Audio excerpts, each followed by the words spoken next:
కూడా గౌరవించుకోవాలని సందర్భంగా తెలియజేస్తూ భద్రాద్రి కొత్తగూడెం జిల్లా అశ్వారావుపేటలో మరొకసారి పెద్ద పులి సంచారం కలకలం రేపుతోంది. గుబ్బల మంగమ్మ ఆలయం, గోగులపూడి, కావడిగుంట్ల అటవీ ప్రాంతాలలో పులి కదలికలను అటవీ సిబ్బంది గుర్తించారు.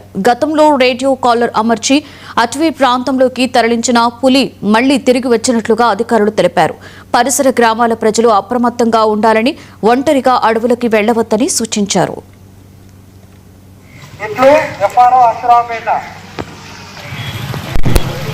గ్రామ ప్రజలకు ముఖ్య హెచ్చరిక.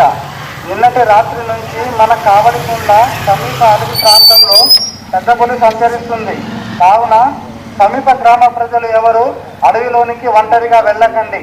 మీ యొక్క పశువులను, మేకలను అడవి సమీపంలో కాకుండా ఊరి దగ్గరలో కట్టివేయగలరు. ఇట్లు FRO అశ్వారావుపేట. సమీప గ్రామ ప్రజలు